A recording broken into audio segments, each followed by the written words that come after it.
I'm 4-1 meteorologist Kim Adams. Still have a few flurries out there, and the roads are a little slippery. So we'll talk about your evening commute and bitter cold for the weekend ahead.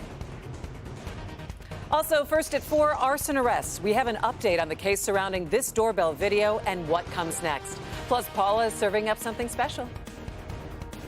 I want you to take a look at this. It's called a bacon wrap chicken lollipop. And believe it or not, you can make this. Easy to do, inexpensive, make your guests for your Lions party feel expensive. Live from downtown Detroit, Local 4 News First at 4 starts now. Good afternoon to you, and thanks so much for joining me. I'm Christy McDonald in for Karen Drew today. First at 4, we are going to be shivering through more bitter cold and lake effect snow for just a little while longer. That snow won't affect all of us, but can lead to a quick drop in visibility when it does start falling. So let's go ahead and take a live look at downtown Detroit. You can see those gray skies and chunks of ice in the river right there. 4-1 meteorologist Kim Adams starts easing us into a pretty bitter cold weekend. Hi, Kim. Hi, I think Paula got the better assignment. She today. did. Anyone's just listening to what I say, they're waiting to get to that bacon wrapped chicken lollipop.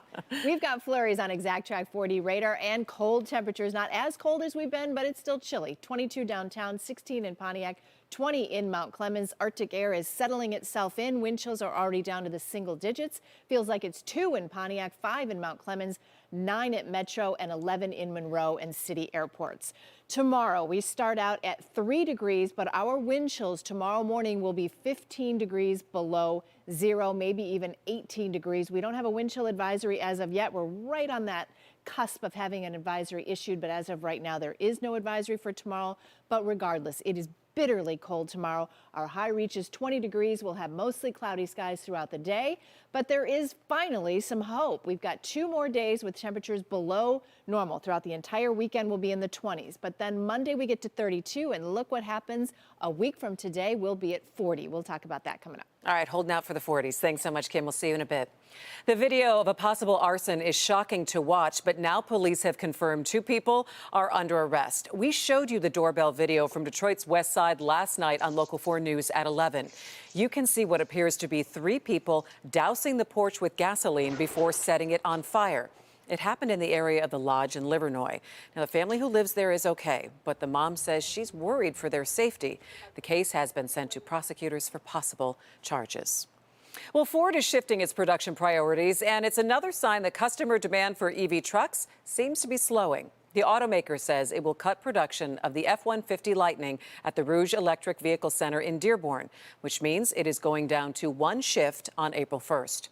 About 1,400 employees will be affected there. Now, Ford told suppliers back in December it plans to produce about 1,600 Lightning EV trucks per week this year. That's about half of what it previously planned. On the other hand, Ford says it is adding another shift at Michigan Assembly in Wayne, where workers build Broncos and Rangers. An Oakland County man is in custody as a suspect in the case of a 13-year-old girl reported missing by her family. We told you about the teenager from Waterford earlier this week. Her family suspected she planned to run away with a 21-year-old man she met online. Now, police have described the young woman as struggling with mental illness and as high-functioning autistic. Officers found her with a man who was taken into custody. He is in the Oakland County Jail as prosecutors review this case and now consider charges. Well, Detroit police are all in, and they say they are prepared to bring Lions fans another safe and secure playoff experience in Detroit. A deputy chief spoke to us a few hours ago and says they'll have officers strategically placed inside and outside the stadium. The department says it had virtually no disorderly arrests during last week's game, hopes to repeat that success. On Sunday, there will be even more people downtown with the Lions game at 3 p.m. and then the Red Wings play at 7 o'clock. So police urge you to be patient with traffic and watch for road changes designed to ease your trip in and out of the city. Also, beware parking scams. The chief says you should never be asked to pay cash to park on public streets. Make sure that you find legal parking on a street, in a lot. At no time will you ever be charged to park on a public street here in the city. So we want to make sure that you find legal parking. A parking attendant will be there with a button on, as well as insignia to show that they are a company. So those are the things that we're looking out for. And it is going to be a big day downtown. If you don't have tickets to the game, we We've got you covered right here. You can start celebrating the Lions at noon on Sunday. We start with a look back at the Lions' last trip to the divisional round of the playoffs back in 1991. Pretty vintage. Then at 1 p.m., our all-in playoff pregame show live from Ford Field. And watch the game at 3 and then stick around for post-game reaction and analysis. Make sure you join us on Sunday. It's going to be fun. All right, we also know that many of you will be all in when it comes to cooking up delicious treats to enjoy during the game. And for many of us, there's nothing like tailgate food. So we wanted to get some new ideas that you could use to tempt and, of course, amaze your family and friends this weekend. So our Paula Tubman got the best assignment today. She found the perfect place to fire up your food. She's in Fort Gratiot Township. All right, Paula, we've been waiting for this story. What's cooking? This is the best story of the day, no doubt about it. So, food tables need a few things. The food needs to look good, and of course, it needs to taste good. And so that's why we came to a place where the sheer flavor profile they use is what gave them this lion-sized success story. And the backstory of this place is honestly as good as the food. Here are some of their trade secrets. Feel that heat? That means you are firing it up. Jalen Hayes is the flavor maestro behind Fire Up Grill, Smoke, Barbecue, and Soul Food. It's a mouthful. Be glad of it. So these are what we call the famous chicken lollipops. How about turning a plain old chicken drumstick into a masterpiece? The secret sauce is in the prep. What I do is go up top, and what we're going to do is just slice. We push it down, smash it down, nice and neat, stretch the bacon out. Meat down. Heavy, sweet, and salty spices, and the bacon creates almost a vacuum-packed seal in the oven at 375 degrees for about 2 hours. But wait, you're not done yet. We'll get the apple barbecue sauce. Then back into the oven at 400 degrees for 15 minutes. Crispy good. Simple food, great ingredients, inexpensive, looks expensive, tastes great. You've been fired up. Jalen and his partner Ashley Robertson just opened this dine-in restaurant in the Birchwood Mall in Fort Gratiot. They're the first and only black-owned dine-in restaurant in the township. They got here by way of COVID. Jalen worked in the trades. When it really started getting bad, people started shutting their doors. He'd been watching his mother and grandmother fire up family dishes for years. Each spring, he and Ashley loaded up the kids and traveled to a different state to discover foods in other places. Everybody keeps saying how good my food is. My kids love it. They all want to be cooks. They're all learning money with math. When COVID closed the employment door, Jaden's love and talent opened a window. They built a food truck. In less than 3 years, they've opened up their first restaurant. I'm going to do our brisket nachos, lettuce, onions, tomatoes. Now, how about them brisket nachos for the game? Simple, economic, delicious. You can buy brisket or do it from scratch. It's what you do with the meat that makes it soulful. We're going to sprinkle a little bit on top. This is called apple pie barbecue sauce. You can do this with leftover steak or any meat you have in the fridge, by the way. The key is in the spices and the spicing. You've been fired up.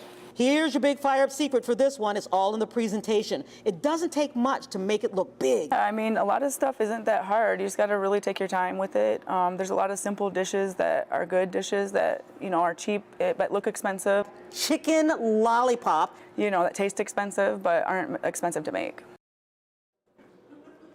Okay, so here's another fire-up trick I learned. If you've got to cut onions, make sure they are icy cold because then the fumes won't weep, and that means you won't cry like those Rams last Sunday. By the way, if you say, ain't nobody got time for all of this, don't worry about it because they will actually be open on Sunday, game day. Bring yourself, bring your friends, let them do the cooking, or they tell me they've got plenty of food. People can still call in catering orders today for Sunday and get fired up for the Lions.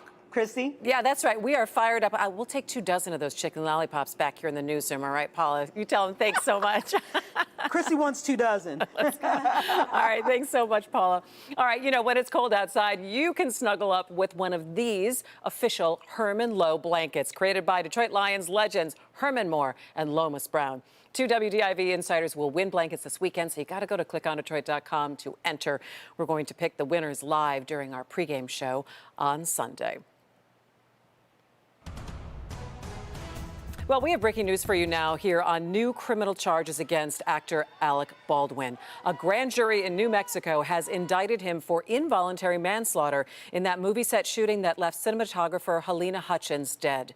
Previous charges were dropped, but prosecutors have new test results on the gun that Baldwin was using. He says he never pulled the trigger, but investigators say the new testing shows it had to be pulled or depressed.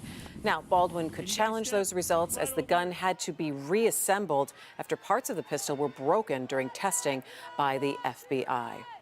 Well, another spending battle is over and a government shutdown averted, but only for about 2 more months. The House of Representatives approved a stopgap funding bill last night by a vote of 314 to 108.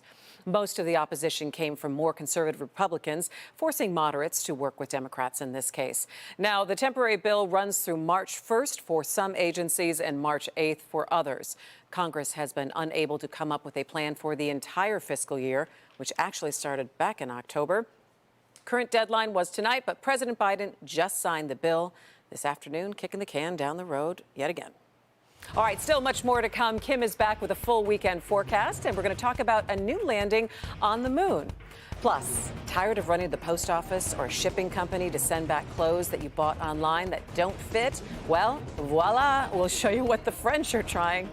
But first, dating app dangers. One U.S. embassy has a warning about tourists looking for love who became crime victims instead. That story is coming up right after the break. Stay with us.